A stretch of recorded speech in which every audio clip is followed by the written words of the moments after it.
হচ্ছে আপনি কতটা পারফেক্টলি এই কাজটা করেছেন। আপনাকে অসংখ্য ধন্যবাদ।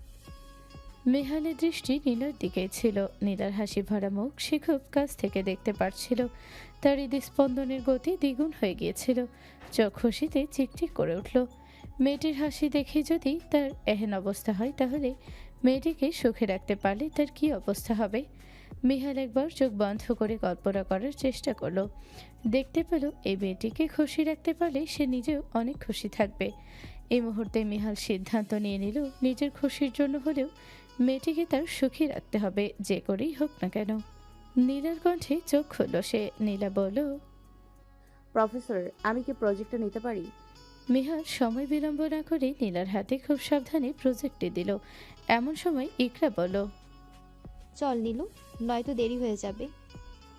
নীলা এবার মনভির দিকে তাকিয়ে ভালো মন্দ জিজ্ঞেস করে বিদায় নিল। তারপর আবার মিহালের দিকে তাকিয়ে বলল, থ্যাংক ইউ প্রফেসর, তাহলে আসি। মিহাল বাধা দিয়ে বলল, এই প্রজেক্ট নিয়ে ট্যাক্সি করে যাওয়া লাগবে না। চলো, আমিও ইউনিভার্সিটিতে যাচ্ছি, একসাথেই যাই।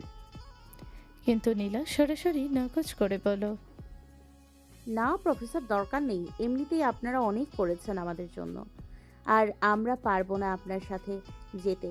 আর তাছাড়াও গতকালই আমি আমার বানানো প্রজেক্ট নিয়ে গাড়ি দিয়ে গিয়েছিলাম, তার মানে আজও যেতে পারবো। ধন্যবাদ আপনাকে। কিন্তু যখন মনভি বলে উঠল, আরে একদিন গেলে কিছু হবে না, কথা না বাড়িয়ে উঠে পড়তো।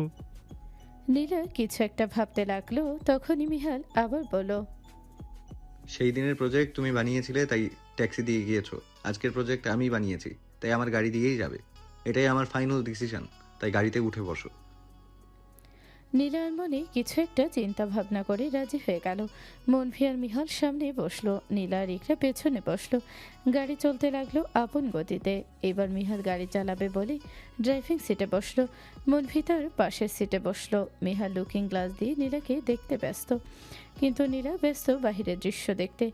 এমন সময় মনভি এটা সেটা বলতে লাগলো, আর নীলা এবং ইকরা জবাব দিতে লাগলো। হঠাৎ নীলা বলে উঠল মনভিকে, অবশেষে আপনি ফ্রি হলেন। মনভি ফিচেল হেসে মাথা নাড়িয়ে বলল, হ্যাঁ, আজকে ভেবেছিলাম তোমাকে কল দিয়ে বলবো দেখা করার কথা। মিহাল সঙ্গে সঙ্গে গাড়িটা জোরে ব্রেক করলো। ফলস্বরূপ সবাই ফরকে গেল। আসলে নীলা আর মনভির কথা শুনে তার এই দশা। মনভি তা স্পষ্ট বুঝতে পেরে বাঁকা হাসল। মিহাল নিজেকে সামলিয়ে সবার উদ্দেশ্যে সরি বলে আবার গাড়ি চালাতে শুরু করলো। মনভি এবার মিহালকে জ্বালানোর জন্য নীলাকে বলতে শুরু করলো, তুমি না দেখা করতে চেয়েছিলে, তাহলে আজ বিকেল 5টায় দেখা করতে পারবে? আইফেল টাওয়ারের ব্রিজে দেখা করবো। নীলা এবং ইকরা দুজনেই খুব খুশি হলো। নীলার দেখা করা খুব জরুরি, তাই সে বেশি না ভেবে হ্যাঁ বলে দিল। কিন্তু নীলা বেশি না ভাবলেও মিহালের অনেক কিছু ভাবতে হচ্ছে। নীলা কেন দেখা করবে মনভির সাথে, আর কেনই বা নিজ থেকে দেখা করতে চাচ্ছে। কিন্তু সে একবারই কিছু জিজ্ঞেস করলো না, নয়তো নীলার সামনে তার কোনো প্রেস্টিজ থাকবে না। মগজে কেবল সময়টা বন্দি করে নিল, বিকেল 5টা। তার মানে সে বিকেল 4:30 অপেক্ষা করবে। এইসব ভাবতে ভাবতে গাড়ি চালালো মিহান। আর নীলা পুরোটা রাস্তায় শুধু একটা কথাই ভাবলো, প্যারে লাল খুব ভালো না হলে মন্দ না। প্রশংসার উত্তরাধিকারী উনি। এক রাতেই কত সুন্দর প্রজেক্টটা কমপ্লিট করে ফেললো। চোখ দেখেই বোঝা যাচ্ছে কতটা ক্লান্ত উনি। ইস, আমার জন্য এতটা করলো, বদলে একটা ধন্যবাদ উপহার দেওয়া উচিত আমার। কথাগুলো মনে মনে বলেই নীলা মিহালকে দেখার জন্য সামনের দিকে তাকালো।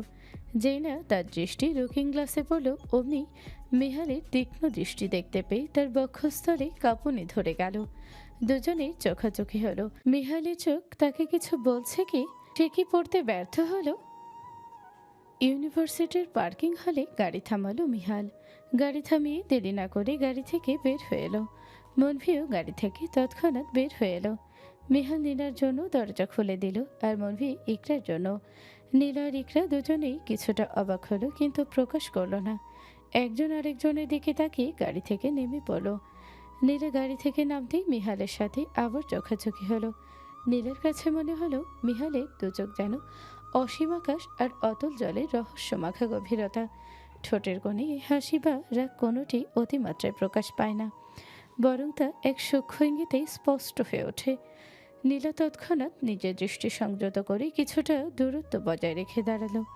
মিহালের পরনে ফর্মাল পোশাক, সে প্যান্টের পকেটে হাত ঢুকিয়ে দাঁড়িয়ে আছে, মুখের ভঙ্গিমা বোঝা দায়। ইকরাম মুচকি হেসে মনভিকে ধন্যবাদ জানালো। মনভি বদলে মিষ্টি হাসি উপহার দিল। এবার নীলা আর ইকরাম এলে দুজনকে আবার ধন্যবাদ দিয়ে বিদায় নিয়ে যেই না চলে যাওয়ার জন্য পা বাড়ালো, অমনি মনভি পেছন থেকে নীলাকে উদ্দেশ্য করে বলল। আজকে কিন্তু সময় মতো থেকো। সঙ্গে সঙ্গে মিহালের তীক্ষ্ণ দৃষ্টি গিয়ে সর্বপ্রথম পড়ল মনভির ওপর, তারপর কান খাড়া করে নীলার দিকে তাকালো নীলা কি বলে শোনার জন্য। নীলা পেছনে ফিরে মনভির দিকে তাকিয়ে স্বাভাবিক ভঙ্গিতেই বলল, হ্যাঁ অবশ্যই, আমি সময় মতন থাকবো। বলেই ইকরার হাত ধরে চলে গেল। নীলারা দৃষ্টির আড়ালে চলে যেতেই মিহাল গম্ভীর কণ্ঠে মনভিকে জিজ্ঞেস করল, ওর সাথে তোর এত কিসের ভাব? আর তুই বা কেন ওর সাথে দেখা করতে চাইছিস? কি এমন কথা তোদের মাঝে?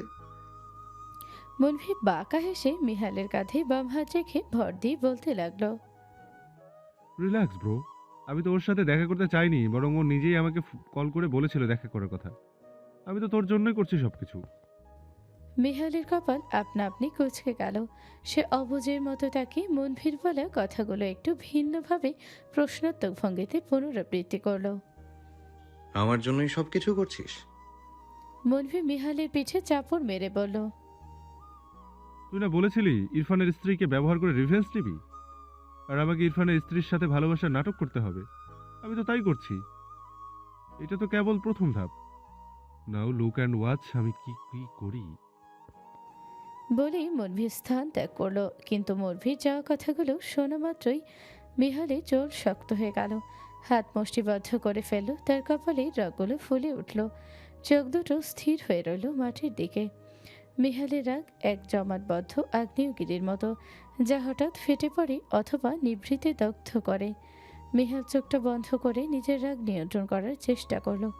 চোখ বন্ধ করার সঙ্গে সঙ্গে নীলার সাথে তার প্রথম দেখা হবার দৃশ্য ফুটে উঠল। সুস্পষ্ট হলো নীলার চোখ। নীলার চোখের চাহনিতে সে যে সততা ও সাহসের প্রকাশ, তা তার ভেতরের আধুনিক মনস্তত্ত্বের সূক্ষ্ম বিশ্লেষণ করে। প্রথম দিনে সেই তীক্ষ্ণ তেজি চাহনি, তারপর পরবর্তী সময়ে দৃশ্য ফুটে উঠল। ক্লিওপেট্রার মতো নীলার চোখ দুটি যেন জলজলে মণি, আবেগের অতুল গহ্বর, যা কখনো গভীর সমুদ্রের মতো রহস্যময়, আবার কখনো শ্রাবণী ধারার মতো কোমল। সেই চাহনিতে থাকে নিমগ্ন ভালোবাসা, হালকা অভিমান কিংবা সম্মানের আভা, যা মুহূর্তেই মিহালের মন জয় করে ফেলেছিল। অনেকটা সময় অতিবাহিত হয়ে যাবার পর মিহাল নিজের চোখ খুলে মনের উদ্দেশ্যে বলতে লাগলো, আমি আমার নীলাঞ্জনার চোখে যেমন তেজ দেখেছি, তেমনি লুকিয়ে থাকা কষ্টের সমুদ্রও দেখেছি। মনের মাঝে এক বোঝা নিয়ে চলাচল করছে আমার নীলাঞ্জনা। হয়তো হৃদয় তার ক্ষতবিক্ষত কাছের মানুষের দেয়া আঘাতে, কাছের মানুষের দেয়া আঘাত যেন বুকের ভেতর জমে থাকা দীর্ঘশ্বাস জানি শব্দে আত্মাকে ছিন্ন ভিন্ন করে দেয়। বিশ্বাসের আয়নায় যখন আপনজন আঘাত হানে, তখন যন্ত্রণার চেয়ে অবিশ্বাসের গ্লানি বেশি পড়ায়। এই আঘাতের ক্ষত বাহ্যিক নয়, বরং তার হৃদয়ের গভীরতম কোণে জমে থাকা ভালোবাসাকে বিষাক্ত করে তোলে। আর হয়তো আমার নীলাঞ্জনার সাথে তাই হয়েছে, কিন্তু আর না। আমি তাকে কখনোই ব্যবহার করব না, আর কাউকে করতেও দেব না। অনেক ভুল করেছি নিজের ইগোর কারণে, নিজের বেস্ট ফ্রেন্ডকে আঘাত করেছি, নিজের ভুল বুঝতে পেরে অনুতপ্ত হয়েছি। নিজের ভুল বুঝতে পারার মুহূর্তটি ছিল আমার বিবেকের জাগরণ, যেখানে অহংকারের দেয়াল ভেঙে পড়ে গিয়েছিল এবং অনুশোচনার তীব্র আলোয় সত্য উন্মোচিত হয়েছিল। এই উপলব্ধি আমার ভেতরে অহংকার বা ভ্রান্ত ধারণাকে চূর্ণ করে দিয়ে তাকে নতুন করে জীবনকে দেখার সুযোগ করে দিয়েছিল, যা আমার ভুল স্বীকার করার সাহস ও সততার পরিচয়। কিন্তু অনেকটা দেরি হয়ে গেল। আজ মনভি এবং আমার মাঝে এই দূরত্ব, যার জন্য আমি ইরফানকে না বরং নিজেকে দায়ী করব। সকল সম্পর্কে বিশ্বাসের প্রয়োজন। আমি বন্ধুকে বিশ্বাস করা এবং নিজের ইগোকে সাইডে না রাখা, এই দুটির মধ্যে ইগোকে বেছে নিয়ে অনেক বড় ভুল করেছিলাম। কিন্তু এখন আর সেই ভুলের পুনরাবৃত্তি করব না। নীলাঞ্জনাকে আমি ভালোবাসি এবং শেষ নিঃশ্বাস ত্যাগ করার আগ পর্যন্ত বেঁচে যাব। কখনোই তার কাছের মানুষ হবার চেষ্টা করব না, কারণ কাছের মানুষরাই আঘাত করে, আর কাছের মানুষের দেয়া আঘাত মনে ক্ষত করে, যেই ক্ষতের আঘাত এবং দাগ চিরস্থায়ী। আমি আমার নীলাঞ্জনার অপ্রিয় হয়ে এই পাশে থাকবো, ভালোবাসবো। দুপুরের দিকে বাড়ি ফিরল নীলা আর ইকরা। আজকে তাদের দিন ভালোই কেটেছে। কাল থেকে আবার চিতই পিঠার বিজনেস শুরু করবে, তাই আজকেই ভর্তা বানিয়ে রাখবে। কিন্তু যেহেতু আজকে মনফির সাথে দেখা করতে যেতে হবে, মনে হয় সেখান থেকে এসে আজ আর ভর্তা বানানো হবে না। আর যদি একবার ফুপুর খোঁজ পেয়ে যায় তাহলে তো আজ তার ঘুমই হবে না। দুজন মিলে বাড়ি ফিরে আগে গোসল করে নিল। ইকরা গোসল শেষে নামাজ আদায় করে নিল, আর নীলা ততক্ষণে খাবার গরম করতে লাগলো। ইকরা নামাজ শেষ হলে দুজনে মিলে একসাথে খেয়ে নিবে। খাবার গরম করতে করতে নীলা ইসার কথা ভাবতে লাগলো, কারণ আজ সারাদিনই এই মেয়েটিকে সে ইউনিভার্সিটিতে দেখেনি। সে তো ভেবেছিল গতকাল সে যা করেছে তার রিভেঞ্জ নিতে আজ এই মেয়েটি অন্য কিছু করবে তার সাথে। অবশ্য নীলা তৈরি থাকে সব সময়। নীলা ছোটবেলা থেকেই এমন প্রতিবাদী, কেউ কিছু বলে কখনো তাকে ছেড়ে দেয়নি। একবার ছোটবেলায় খেলার সময় তার এক বান্ধবী রাগের মাথায় ইচ্ছে করে তার ডল হাউস ভেঙে ফেলেছিল। তখন নীলার বয়স ছিল 9 কি 10। তখনও সে ওই বান্ধবীদেরকে নিয়ে পুতুল দিয়ে খেলতো। তাদের আর্থিক অবস্থা ভালো থাকলেও তাকে অল্প বয়সে কখনোই ফোন দেওয়া হয়নি, তাই মাঝে মধ্যেই পুতুল দিয়ে খেলতো সে। আর ডল হাউসটি তার খুব পছন্দের ছিল। যখন সেটি তার বান্ধবী ভেঙে ফেলল তখন সে কান্নাকাটি না করে সঙ্গে সঙ্গে সে বান্ধবীর বাসায় গিয়ে তার একটি ডল হাউস ভেঙে ফেলল। এরপরে নিজের মায়ের কাছ থেকে অনেক বকুনি খেয়েছিল সে। তার মা বলল, সে তো ডল হাউস ভেঙেছে বলে কি তুইও তার ডল হাউস ভেঙে ফেলবি? তখন নীলা জবাবে বলেছিল, যদি সে ভুলবশত ভাঙতো তাহলে আমি এতটা পাত্তা দিতাম না, কিন্তু সে আমার বাড়িতে আমার রুমে আমার সাথে আমার পুতুল দিয়ে খেলেই আমার উপর রাগ করে আমার ডল হাউস ভেঙে ফেলেছে, তাও ইচ্ছে করে ভেঙে ফেলেছে। সেজন্যই সে যেমনটা করেছে তার সাথে তেমনটাই করলাম। নীলার মা রাগান্বিত কণ্ঠে বললেন। কুকুর কামড় দিলে কি তুইও তাকে কামড় দিবি? নীলা জবাবে বলেছিল, কুকুর কামড় দিলে বদলে তাকে কামড় দিতে না পারলেও লাঠি দিয়ে কুকুরকে বাড়ি দিয়ে কুকুরের মাথা ফাটিয়ে দিতে পারবো। এই ক্ষমতাটা এই নীলা মির্জার আছে। সেই দিন নীলার কথা শুনে বাড়ির সকলে বেশ অবাক হয়েছিল, কিন্তু নীলার বাবা এবং চাচার অনেক গর্ববোধ করেছিল। তারা বুঝতে পেরেছিল নীলা অনেক সাহসী এবং তেজি মেয়ে হবে ভবিষ্যতে। পুরনো কথা ভাবতে ভাবতে হঠাৎ নীলার ঠোঁটে হাসি ফুটে উঠল। যখন দেখলো পুরনো স্মৃতি মনে করতে গিয়ে অনেক স্মৃতি মনে পড়ে যাচ্ছে, যেগুলো একসময় তার জন্য আবেগময় হলেও এখন বিষাক্ত। তৎক্ষণাৎ সে অতীতের ভাবনা থেকে ফেরত এলো, নিজেকে শাসিয়ে বলল, কোনো বিষাক্ত স্মৃতি মনে করতে নেই নীলা। আর আজকে তো তোর আনন্দের দিন, তুই ফার্স্ট হয়েছিস, তার ওপর আবার প্রাইজ পেয়েছিস, তাই সেসব কাছের মানুষের কথা আজ ভাববি না যারা তোকে আঘাত দিয়েছে। আঘাত কেবল কাছের মানুষগুলোই দেয়। অথচ প্যারেলাল আমার অপ্রিয় এবং পর হওয়া সত্ত্বেও আমার জন্য কতটা করলো। সারা রাত জেগে আমার প্রজেক্ট বানিয়ে দিল। আমার জন্য তিনি এতটা কেন করলেন এই প্রশ্নের জবাব নেই আমার কাছে। শুধু এতটুকু জানি, মা বাবা এবং চাচাদের পরে এই প্রথম কেউ আমার জন্য এতটা করলো, আমার চোখের পানির মূল্য দিতে পারলো। অপ্রিয় হওয়া সত্ত্বেও পেয়ারে লালের কাছে আমি ঋণী থাকবো জীবনে। আর যাই হোক, এমন একটা প্রফেসরের দরকার। কথাগুলো বলে আনমনে হেসে উঠল নীলা, কিন্তু পরক্ষণে নিজেকে সামলিয়ে নিল। উপলব্ধি করতে পারল নিজের ভুলগুলো। মনে মনে নিজের ভুল নিজেকে ধরিয়ে দিয়ে বলতে লাগলো, তুই এত ওভার সেন্সিটিভ কেন নীলা? একটা মানুষ তোর জন্য যা করেছে অন্যের জন্য তাই করতে পারে, এখানে অস্বাভাবিকতার কিছুই নেই। এক ভুল বারবার করবি না। তোর উপকার করেছে তার জন্য একটি থ্যাঙ্কস গিফট দিবি এবং পরবর্তীতে সুযোগ পেলে তার উপকার করে দিবি, এনাফ। এর থেকে বেশি কিছু ভাববে না। কারোর কথা বেশি ভাবলেই তার প্রতি দুর্বলতা চলে আসে। আর নীলা মির্জা কখনো কারোর প্রতি অথবা কারোর জন্য দুর্বল হতে পারে না। সকালে মনভি মিহালের সাথে কথা বলে চলে এসেছিল। ক্যাব বুক করে বাড়ি ফিরেছে। মিহালের সাথে তার ইউনিভার্সিটিতে গিয়েছিল কেবল নিজের কটন ক্যান্ডিকে এক নজর দেখার জন্য, কিন্তু কল্পনা করতে পারেনি কটন ক্যান্ডির সাথে এতটা সময় কাটাতে পারবে। মন তার ভীষণ ফুরফুরে। আজ আবার তার অফ ডে, হসপিটালে যেতে হবে না, তাই নীলার সাথে দেখা করবে। কিন্তু কাহিনীতে একটা টুইস্ট আছে। সে মিহালের সামনে নীলাকে বিকেল 5টায় দেখা করতে বলেছিল, কারণ সে 100% শিওর মিহাল কোনো না কোনো বাহানায় চলে আসবে এবং তাদের কথোপকথন শুনবে।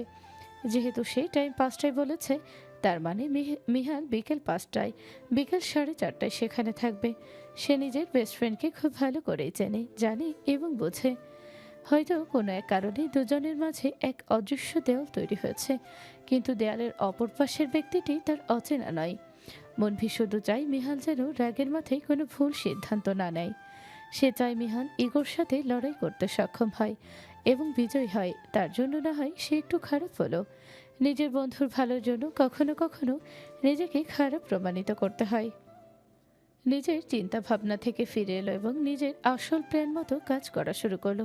সে নীলাকে কল করে বলল, সরি ফর ডিস্টার্বিং, কিন্তু বিকেল 5টার বদলে বিকেল 3টায় দেখা করলে ভালো হতো। নীলা আপত্তি করলো না। ফোন কেটে দিয়ে মনভি নিজে নিজেই বলল, 1-1.5 ঘন্টা আগে গেলে নীলাকে অনেকটা সত্যি বলতে পারবো। আর নীলা যথেষ্ট বুদ্ধিমতী মেয়ে, অবশ্যই আমার কথা বুঝবে এবং বিশ্বাস করবে। আর তাছাড়াও তো আমার কাছে প্রমাণ আছে, সেগুলো না হয় সঙ্গে নিয়ে যাব এবং এই সুযোগে নিজের কটন ক্যান্ডির কাছাকাছি থাকতে পারবো। বিকেলে সেই নদীর পানি সোনালি আলোয় ঝিলমিল করে, যা নদীর পাড়ের ঐতিহাসিক ভবনগুলোতে চমৎকার ছায়া ফেলে।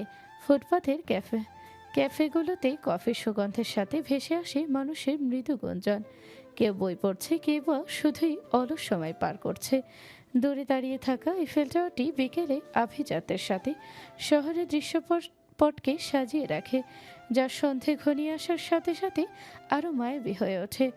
নদীর তীরে যুগলদের আনাগোনা এবং ভালোবাসার তালা ঝোলানো দৃশ্য শহরটিকে এক অদ্ভুত রোমান্টিক রূপ দেয়। প্যারিসের এই বিকেল যেন শিল্পের শহরকে এক নতুন রূপে সাজিয়ে তোলে। নীলা সঙ্গে করে ইকরাকে নিয়ে এসেছে। ইকরা আসতে চায়নি, সে বারবার বলেছিল, এটা তোর পারিবারিক বিষয়, আমি কেন এর ভেতরে আসবো? কিন্তু নীলা একই কথা বলেছে। আমি এত শত কিছু বুঝি না, তোকে আমি বিশ্বাস করা শুরু করেছি, তাই তুই আমার সাথে থাকবি। তারপর আর কি, অগত্যা ইকরা আসলো নীলার সাথে। আর এখানেই তো তারা পিঠা বিক্রি করবে, তাই এখানে আসলে পরবর্তীতে জায়গাটা ভালো করে চিনে নিতে পারবে।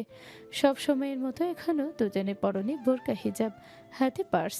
3টা বাজার 10 মিনিট পূর্বে তারা এখানে উপস্থিত হয়েছে, যাতে দেরি না হয়ে যায়। দুজন মিলে আসবার ভালো করে দেখে নিচ্ছে। বাংলাদেশের অনেক জায়গায় ঘোরাঘুরি করেছে, ইন্ডিয়াও গিয়েছে তারা। এক এক জায়গার সৌন্দর্য এক এক রকম। ঠিক তেমনি বিদেশের সৌন্দর্য ভিন্ন, বিশেষ করে প্যারিসের বুকে সেই নদীর তীরে আকাশচুম্বী আইফেল টাওয়ার যেন এক লোহার কাব্য। দূর থেকে দেখলে মনে হয় আকাশের সাথে আলিঙ্গন করছে, আর কাছে গেলে এর বিশালত্ব মানুষকে ক্ষুদ্র করে দেয়। ইকরা কৌতূহলী হয়ে নীলাকে জিজ্ঞেস করলো, আচ্ছা নীলা, তুই কি এই শহরের সম্পর্কে কিছু জানিস? নীলা মুগ্ধ হয়ে তার পাশ দেখতে দেখতে বলতে শুরু করলো, প্যারিস শহরটি যদি একটি সুন্দরী নারী হয়, তবে আইফেল টাওয়ার তার মাথার মুকুটের সেই উজ্জ্বল রত্ন। 1889 সালের বিশ্ব মেলার জন্য নির্মিত এই কাঠামোটি প্রথমে আলোচিত হলেও আজ এটি শহরের আত্মার সাথে মিশে গেছে। এটি প্রায় 81 তলা ভবনের সমান, যা পেটা লোহার তৈরি, যেন লোহা দিয়ে বোনা কোনো সূক্ষ্ম শিল্পকর্ম। এটি কেবল একটি স্থাপত্য নয়, এটি শুধু কেবল একটি স্থাপত্য নয়, বরং একটি যুগের প্রতীক। যুদ্ধের সময় এর অস্তিত্ব হুমকির মুখে পড়লেও এটি আজও অটল দাঁড়িয়ে আছে, যা ভালোবাসার শহর প্যারিসের অদম্য ইচ্ছা শক্তির জানান দেয়। ইকরার কান যখন নীলার কথা শুনতে ব্যস্ত, চোখ তখন আকর্ষণীয় দৃশ্য দেখতে ব্যস্ত। ঠিক তখনই যেন পিছন থেকে পুরুষালী কণ্ঠ ভেসে এলো। ইকরার বুঝে উঠতে সময় লাগলো না যে এটা তার জেন্টালম্যান। সে মনভির কণ্ঠস্বর খুব ভালো করে চেনে। মুখ ভরা হাসি নিয়ে পেছনে ফিরল। দুজনের চোখাচোখি হলো। ইকরা সালাম দিল, মনভি হাসি মুখে সালামের জবাব দিল। ততক্ষণে নীলাও মনভিকে দেখল। সে সালাম দিয়ে কুশল বিনিময় করলো। মনভি বলল, ব্রিজের কাছের খোলা কফি শপে গিয়ে বসে কথা বলি।